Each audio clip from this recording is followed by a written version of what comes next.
Hello dear student, welcome to Akera classes. तो आज हम पढ़ेंगे rate constant.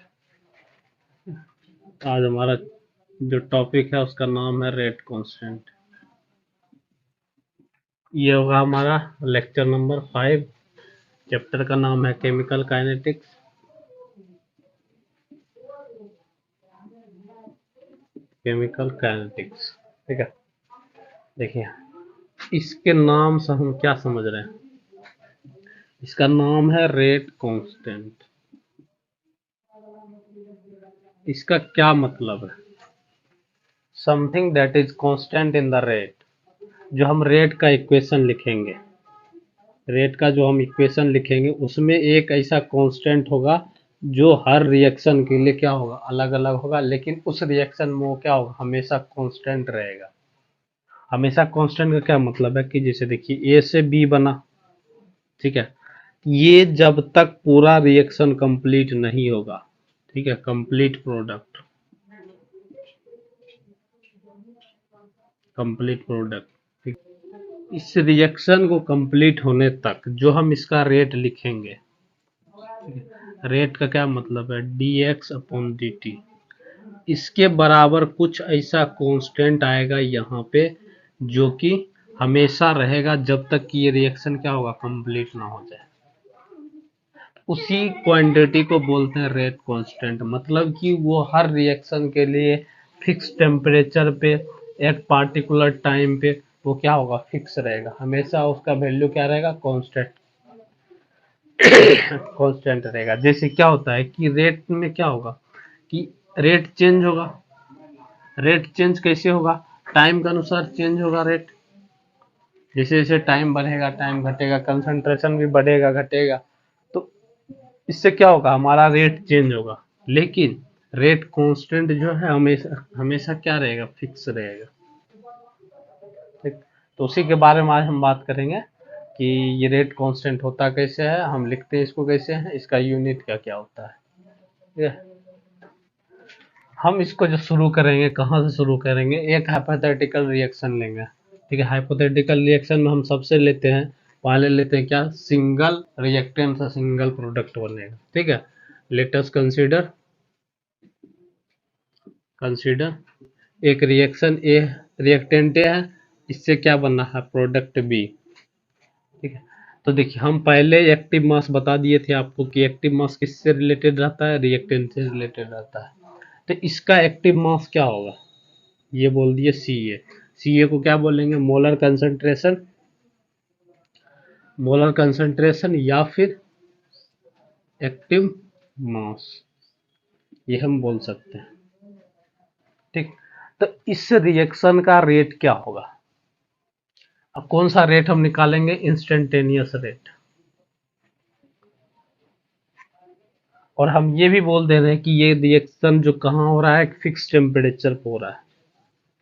Fix temperature, temperature क्या है, फिक्स्ड। अगर हम बोले कि टेम्परेचर है T1 फिर T2 या फिर T3, ठीक है, कोई एक टेम्परेचर है जहां पे ये रिएक्शन हो रहा है। अगर इस टेम्परेचर पर रिएक्शन हो रहा है तो हम पहले चलिए मान लेते हैं टेम्परेचर T, मतलब एक फिक्स टेम्परेचर पर हो रहा है। टेम्परेचर क्या हो रहा है, पूरा रिएक्शन में सेम है। जब तक पूरा कंप्लीटली प्रोडक्ट नहीं बन जाता है तब तक टेम्परेचर क्या है, सेम है। अगर टेम्परेचर सेम रहेगा तो रेट कांस्टेंट भी सेम ही रहेगा हमेशा। तो देखिए, हम ये बोल रहे हैं कि हमारा रेट क्या होगा, d x upon D T. D x upon D T का क्या मतलब है, ये कन्वर्ट हो रहा है ए में, सॉरी ए कन्वर्ट हो रहा है बी में, या फिर बी बन रहा है। ऐसा हम बोल सकते हैं ए डिक्रीज हो रहा है या बी इंक्रीज हो रहा है। तो हम यहाँ साइन को नहीं लेकर चलते, हम ये मान के चलते हैं कि बी के केस में ये हम ले रहे हैं, जिसमें ये बोल रहे हैं कि एक फिक्स टाइम के साथ साथ बी का अमाउंट धीरे धीरे बढ़ रहा है, ठीक है। तो ये रेट ऑफ रिएक्शन हो गया, कौन सा रेट, इंस्टेंटेनियस रेट। अब ये जो है क्या होगा, डायरेक्टली प्रोपोर्शनल होगा सी ए का। सी ए क्या मतलब है, कंसंट्रेशन ऑफ ए, ठीक है। क्यों होगा, देखिए अगर जैसे जैसे इसका वैल्यू चेंज होगा वैसे वैसे हमारा रेट भी चेंज होगा ही। अगर हम बोले कि इसका कंसंट्रेशन डिक्रीज हो रहा है, इसका क्या मतलब है, रेट भी कहीं ना कहीं डिक्रीज होगा। तभी तो डिक्रीज होते होते एक टाइम आएगा कि ये पूरा का पूरा बन जाएगा बी, तो उस टाइम क्या होगा, रेट क्या हो जाएगा, रेट हो जाएगा जीरो, रेट जीरो ही हो जाएगा तो क्योंकि रिएक्शन हो जाएगा स्टॉप। तो इसीलिए कहते हैं हम कि ये जो इंस्टेंटेनियस रेट है ये डायरेक्टली प्रोपोर्शनल है किसके, मोलर कंसंट्रेशन ऑफ रिएक्टेंट या फिर एक्टिव मास ऑफ रिएक्टेंट। इसको और हम दूसरे तरीका से क्या लिख सकते हैं, D x upon D T is equal to K into C A. अब ये जो के है, के क्यों लिखे हम, के को बोलते हैं प्रोपोर्शनलिटी कांस्टेंट, प्रोपोर्शनलिटी कांस्टेंट। एक तो ये हो गया क्योंकि हम जो ये डायरेक्टली प्रोपोर्शनल का साइन को हटाए हैं और इक्वल का साइन लिखे हैं, जब हम यहाँ से यहाँ आते हैं तो इसके टर्म में हमें एक प्रोपोर्शनलिटी कांस्टेंट लिखना पड़ता है, ठीक है। तो ये जो प्रोपोर्शनलिटी कांस्टेंट है ये डिपेंड किस पे करेगा, रिएक्शन पे डिपेंड करेगा। यहाँ के लिए जितना तक अभी हम देखें, क्योंकि हम जो लिख रहे हैं किसके टर्म में लिख रहे हैं, डायरेक्टली प्रोपोर्शनल को हटा कर लिख रहे हैं, ठीक है। जब भी ये लिखा जाता है, ये जो टर्म लिखा जाता है वो हमेशा इस पार्टिकुलर चीज को देखते हुए लिखा जाता है। तो देखिए अब के को क्या क्या बोलते हैं, एक तो हो गया प्रोपोर्शनलिटी कांस्टेंट बोलते हैं, दूसरा इसको क्या बोलते हैं, रेट कांस्टेंट, रेट कांस्टेंट भी बोलते हैं इसको, ठीक है। और क्या बोलते हैं इसको, वेलोसिटी कांस्टेंट भी बोलते हैं।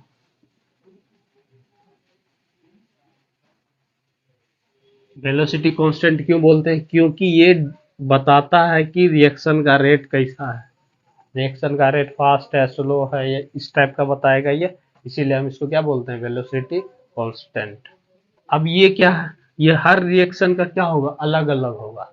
जैसे हम ये रिएक्शन लिए हैं तो इसका के दूसरा होगा, अगर हम कुछ दूसरा रिएक्शन ले लें, सी से डी बना, इसका के क्या होगा, के वन होगा, अलग अलग होगा। हर रिएक्शन के लिए ये क्या है, अलग अलग है। तो इसको और दूसरा नाम क्या देते हैं, स्पेसिफिक रिएक्शन रेट, हम यहाँ पे कांस्टेंट भी बोल सकते हैं। आई होप कि यहाँ तक आपको पूरा क्लियर होगा। हम के बारे में भी क्या क्या बोले, के जो है डिपेंड किस पे कर रहा है, डिपेंड कर रहा है किस पे, रिएक्शन पे। ये हर एक रिएक्शन के लिए क्या होगा, अलग अलग होगा। ये क्या होगा, हर रिएक्शन के लिए क्या होगा, डिफरेंट होगा, अलग अलग होगा। अब इसको समझते कैसे हैं प्रैक्टिकल लाइफ में, जैसे देखिए आप खाना खाते हैं, खाना जब आप खाते हैं तो आपका इंटरेस्ट क्या रहता है, डिफरेंट फूड के लिए डिफरेंट डिफरेंट रहता है इंटरेस्ट, डिफरेंट डिफरेंट रहता है। हर एक फूड के लिए आपका इंटरेस्ट तो सेम नहीं रहता है। उसी तरह ये रेट कांस्टेंट भी है, रेट कांस्टेंट यही बताता है कि आपका इंटरेस्ट किस किस के लिए कितना कितना है। जैसे देखिए अगर आपका किसी फूड में इंटरेस्ट ज़्यादा है तो आप उसको क्या करिएगा, फास्ट खाइएगा, खाइएगा कि पूरा कंप्लीट खाइएगा, एक भी कुछ नहीं बचेगा। उसी तरह रेट कांस्टेंट का भी वही काम है कि रेट जो होता है अच्छा खासा फास्ट होता है, और दूसरी बात क्या है कि पूरा कंप्लीट रिएक्शन होता है। आप इस चीज को अपने इंटरेस्ट के अनुसार जोड़ सकते हैं। देखिए अब हम दूसरा और एग्जांपल लेते हैं, एक और हाइपोथेटिकल एग्जांपल लेंगे जिसमें क्या होगा, दो रिएक्टेंट से प्रोडक्ट बनेगा। प्रोडक्ट एक भी बन सकता है, दो भी बन सकता है, तीन भी बन सकता है, कुछ भी बन सकता है। तो हम जो लेते हैं अभी क्या, दो रिएक्टेंट से एक प्रोडक्ट बना। देखिए अगर ऐसा हम रिएक्शन लिख रहे हैं तो इसका क्या मतलब है कि ये रिएक्शन एक आइडियल केस रिएक्शन हुआ। क्यों, क्योंकि single molecule of B react हो रहा है और ए के साथ, सिंगल मॉलिक्यूल ऑफ ए है, single molecule of A B भी है, तो दोनों का मॉलिक्यूल कितना है, सिंगल सिंगल है, और रिएक्ट हो रहा है, प्रोडक्ट बन रहा है। तो क्या जरूरी है कि यहाँ पे सिंगल सिंगल ही होगा, नहीं, कोई जरूरी नहीं है, क्योंकि यहाँ पे क्या हो सकता है, उसका कोफिशिएंट अलग अलग होगा। तो इसका हम कोफिशिएंट मान के चलते हैं बी ए, और इसका बी। जो आप एक्टिव मास पढ़ रहे थे वहां हम आपको बताए थे कि रेज्ड पावर बता रहा था, एक्टिव मास के रेज्ड पावर होगा जो रिएक्टेंट का एक्टिव मास होगा, ठीक है। इसके रेज्ड पावर का प्रोडक्ट होगा, जो कि डायरेक्टली प्रोपोर्शनल होगा किसके, रेट के। तो यही जो रेज्ड पावर रहता है ना, यही रहता है, वहां आप एक्टिव मास पे पढ़ लिए होंगे। अब देखिए एक्टिव मास को हम डिनोट कैसे करेंगे, इस ब्रैकेट के हेल्प से। तो मतलब अगर हम बोले active mass of A, active mass of A, इसका क्या मतलब है, इसको हम ऐसे लिख सकते हैं, open bracket A bracket closed. तो ऐसे हम लिखेंगे एक्टिव मास ऑफ ए, ठीक है। तो यहाँ आप इस सिंबल को ध्यान रखिए, जब भी हम ऐसा लिख रहे हैं तो इसका क्या मतलब है कि हम एक्टिव मास हो किसी भी सब्सटेंस का हम एक्टिव मास ऐसे लिख रहे हैं। तो इसको हम दूसरे लैंग्वेज में क्या बोल सकते हैं, मोलर कंसंट्रेशन, मोलर कंसंट्रेशन ऐसा भी बोल सकते हैं, ठीक है। तो अब इस इक्वेशन का रेट हम कैसे लिखेंगे, देखिए dx upon dt is directly proportional to, क्या होगा, rate active mass of A to the power A into active mass of B to the power B. ये जो बी होता है, ठीक है, देखिए समटाइम्स ये अलग अलग होता है, जो यहाँ दिया रहता है डाटा उसके अनुसार इक्वल नहीं होता है, क्या होगा, कभी अलग होगा, कभी इस दोनों के बराबर ही होगा। ये क्या रहता है, एक्सपेरिमेंटल डाटा रहता है, एक्सपेरिमेंटल डाटा रहता है। और जो हम लिखते हैं ना A plus B is equal to N लिखते हैं, तो इस एन को क्या बोलते हैं, ऑर्डर। ठीक, ऑर्डर के बारे में भी हम बाद में बात करेंगे, लेकिन यहाँ फिलहाल के लिए हम आपको बता दिए कि ऐसा होता है।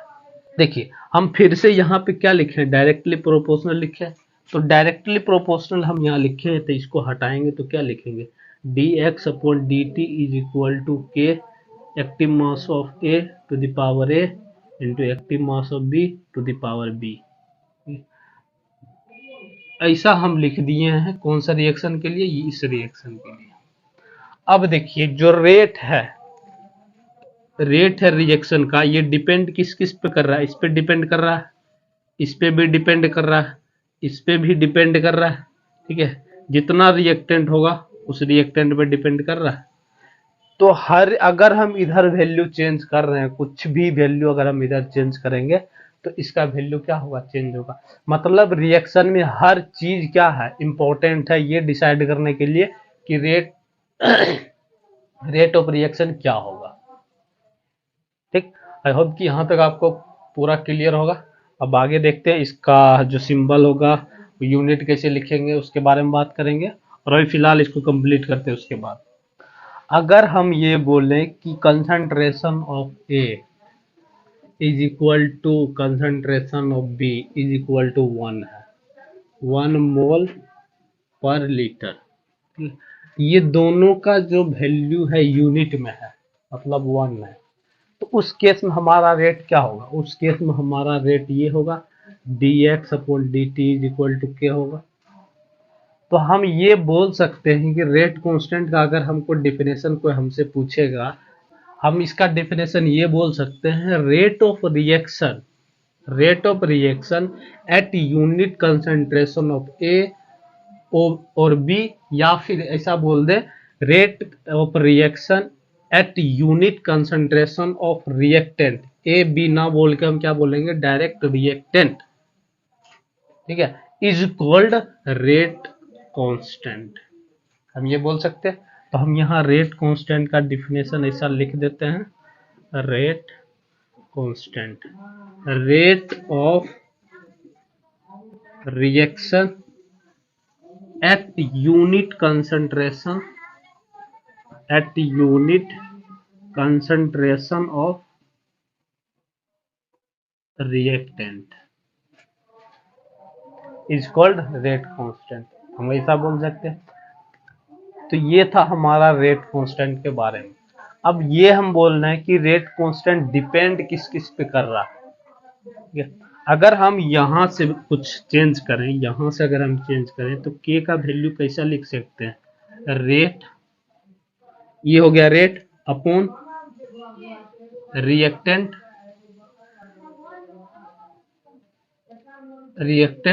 टू द पावर ऑर्डर, ऐसा लिख सकते हैं। ये और ये क्या हो गया, ये ए और बी क्या हो गया, ऑर्डर, तो हम ऐसा लिख सकते हैं। अब देखिए ये जो रेट है कहाँ कहाँ डिपेंड कर रहा है, इस पे भी डिपेंड कर रहा है, इस पे भी डिपेंड कर रहा है, इस पे भी डिपेंड कर रहा है कि नहीं। तो एक तरीका ये हुआ, इसके बारे में हम जानते हैं, ठीक है। लेकिन कुछ क्या है, हिडन भी क्वांटिटी है जो ये आपको बताएगा कि रेट जो है उस पे भी डिपेंड करता है। ये सब तो हमें दिख रहा है कि रेट इस पे डिपेंड कर रहा है, लेकिन कुछ हिडन क्वांटिटी भी है जहां से हमें ये पता लगता है कि रेट उस पे भी डिपेंड करता है।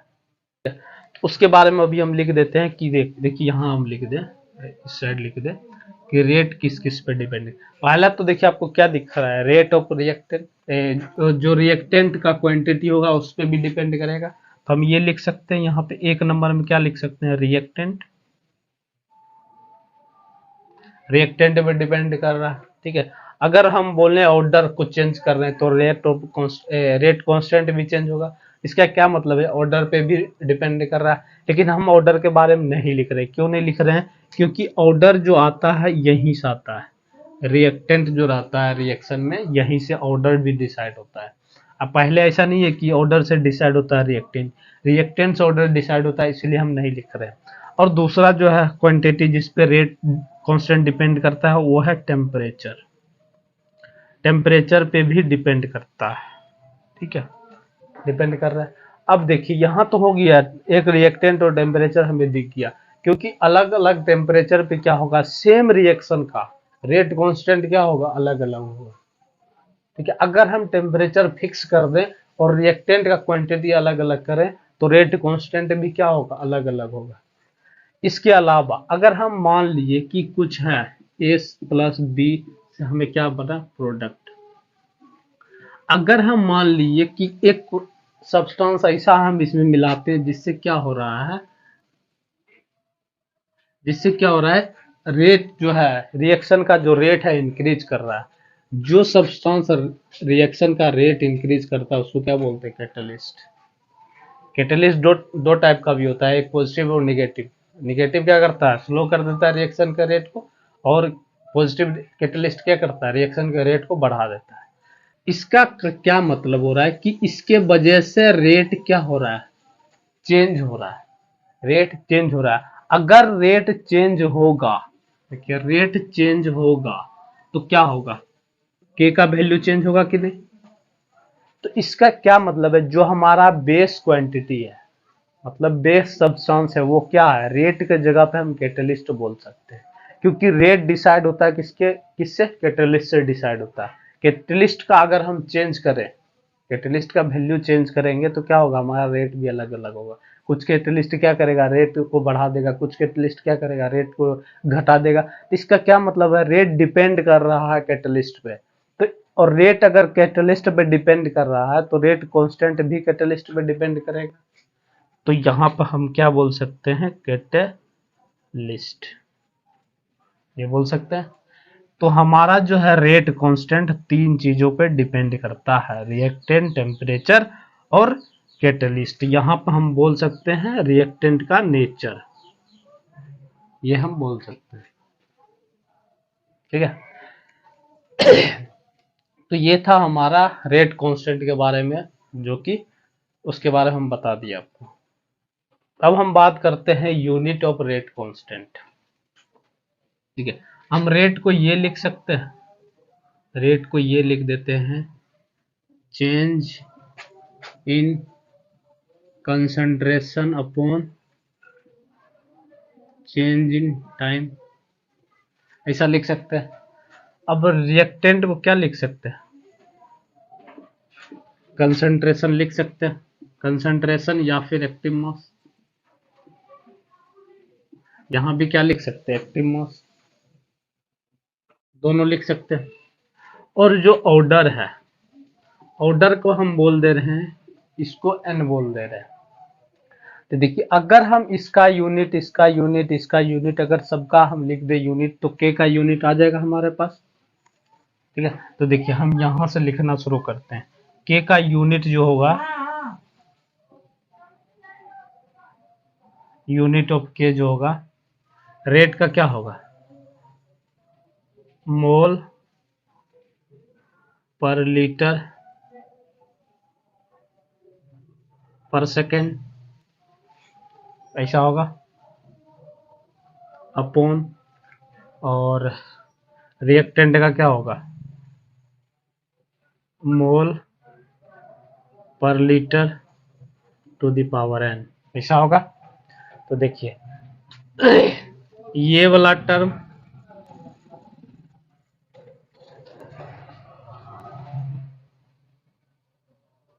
और ये वाला टर्म दोनों सेम है, तो हम ऐसा लिख सकते हैं, इसको नीचे ले आए तो नीचे लाएंगे तो क्या हो जाएगा, 1 मोल पर लीटर n-1, इस टर्म को नीचे लाएं तो, और दूसरी बात इसको भी नीचे ये नीचे आएगा तो क्या हो जाएगा, सेकेंड,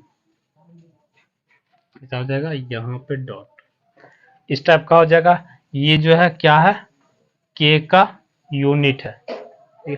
तो यहाँ पे क्या है कि आप डिफरेंट डिफरेंट ऑर्डर के लिए के का यूनिट निकाल सकते हैं। इस ऑर्डर के बारे में हम बात करेंगे नेक्स्ट लेक्चर में। अगर हम सिंपल एक एग्जांपल की बात करें, n इज इक्वल टू 1 से शुरू करें, तो हमारा k का यूनिट क्या होगा, 1/सेकेंड, ठीक है, मतलब सेकेंड इनवर्स, ऐसा बोल सकते हैं। n का वैल्यू 2 भी रख सकते हैं। तो यहाँ जो होगा n क्या होगा, 1 से लेके जाते जाएगा n तक, 2n, ठीक है। तो मतलब हम ये बोल सकते हैं n का वैल्यू क्या होगा, नेचुरल नंबर होगा यहाँ पे। तो ऐसा हो गया आपका रेट कांस्टेंट का यूनिट। तो रेट कांस्टेंट का यूनिट भी आपको बता दिए। अब हम एक छोटा सा डिफरेंस लिखेंगे किसके किसके बारे में, रेट के बारे में और रेट कांस्टेंट के बारे में। इस दोनों के बीच क्या अंतर होता है उसके बारे में अभी हम बात करते हैं। इतना तक हम बता दिया, आप क्या करिए, वीडियो को पॉज करके सारा का सारा कॉपी कर लीजिए। हम यहाँ पे क्या करते हैं, 2 कॉलम बना रहे हैं। इस साइड हम लिख रहे हैं रेट ऑफ रिएक्शन, इस साइड हम लिख रहे हैं रेट कांस्टेंट। अब देखिए यहाँ पे हम बात जो कर रहे हैं, रेट जो हम देखते थे किसके बारे में देख रहे थे, रेट हमेशा हम देख रहे थे रिएक्टेंट के कंसंट्रेशन के बारे में, रिएक्टेंट किस स्पीड से चेंज हो रहा है, ठीक है, ठीक इसी के बारे में बात कर रहे हैं। तो रेट जो हमारा था मेनली क्या था, स्पीड था, it is speed, it is speed with which reactant is converted into product।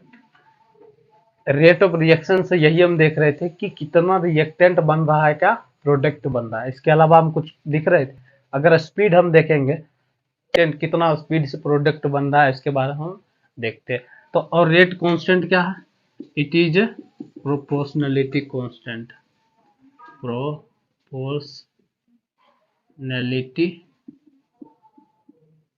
Constant, यही हुआ। अब जो है रेट ऑफ रिएक्शन डिपेंड किस पे कर रहा है, इंक्रीज और डिक्रीज ऑफ कंसेंट्रेशन, ठीक है। तो ये हम लिख सकते हैं, इट डिपेंड्स अपॉन इंक्रीज और डिक्रीज ऑफ रिएक्टेंट और प्रोडक्ट, इस पे डिपेंड कर रहा है।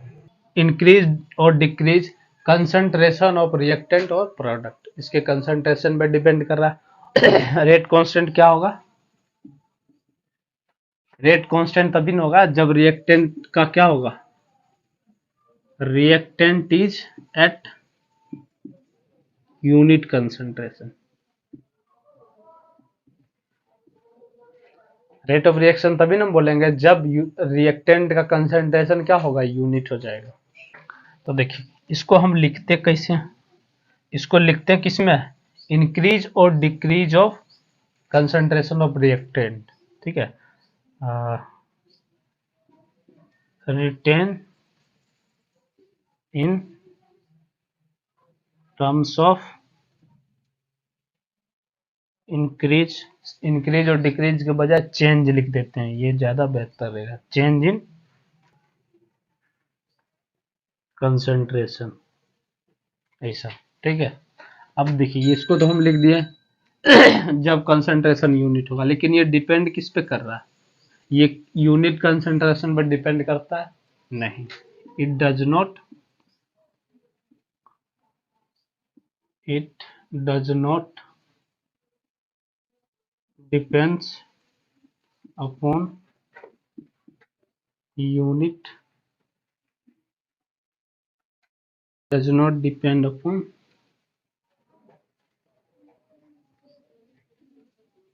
it does not depend upon initial। ठीक है, इनिशियल कंसंट्रेशन ज्यादा सूट करेगा, इनिशियल कंसंट्रेशन ऑफ रिएक्टेंट, ऐसा। ये छोटा सा 10 डिफरेंस था रिएक्शन रेट के बारे में और रेट कांस्टेंट के बारे में। आई होप कि आपको पूरा लेक्चर समझ आ गया होगा। ठीक है, तो अगर समझ आ गया तो वीडियो को लाइक करिए और चैनल को सब्सक्राइब भी करिए। ठीक है, इस चैनल पे आपको हर टॉपिक से रिलेटेड, हर एग्जाम से रिलेटेड और जो आपका कोर्स है उससे रिलेटेड सारा वीडियो धीरे धीरे करके आता रहेगा। ठीक है, थैंक यू।